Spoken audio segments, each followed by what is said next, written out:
जिसको जप करे जीव हो भव सागर से पार। 11वें अध्याय का कमल करे विस्तार। राधे राधे भक्तों। तो आज के वीडियो में हम कार्तिक मास की कथा का 11वां अध्याय सुनेंगे।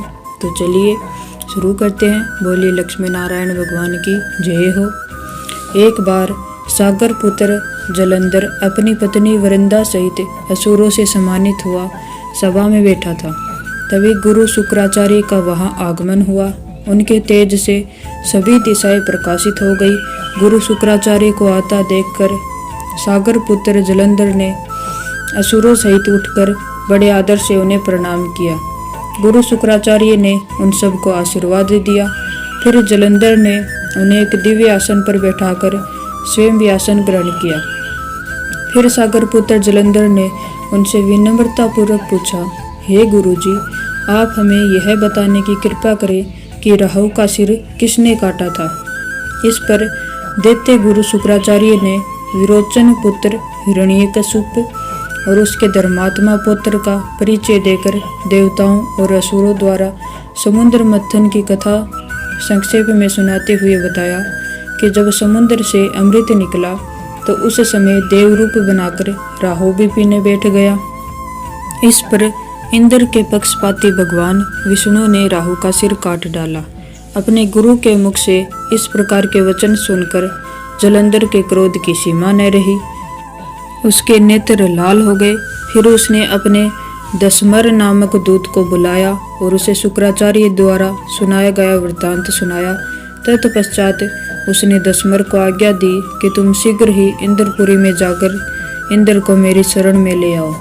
दशमर जलंधर का बहुत आज्ञाकारी व निपुण दूत था।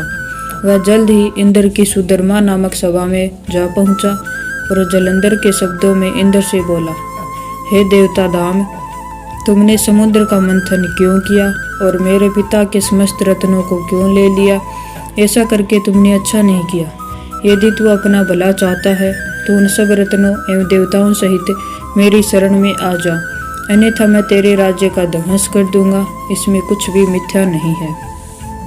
इंद्र बहुत विस्मित हुआ और कहने लगा, पहले मेरे भय से सागर ने सब पर्वतों को अपनी कुक्षी में क्यों स्थान दिया और उसने मेरे शत्रु दैत्यों की क्यों रक्षा की। इसी कारण मैंने उनके सब रत्न हरण किए हैं।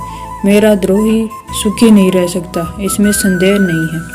इंद्र की ऐसी बात सुनकर वह दूत शीघ्र ही जलंधर के पास आया और सब बातें कह सुनाई।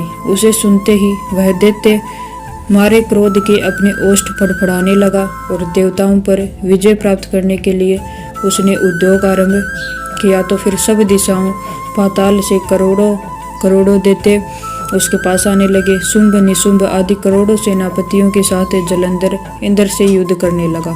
शीघ्र ही इंद्र के नंदवन में उसने अपनी सेना उतार दी। वीरों की शंखध्वनि और गर्जना से इंद्रपुरी गूंज उठी। अमरावती छोड़ देवता उससे युद्ध करने लगे। भयानक मारकाट हुई।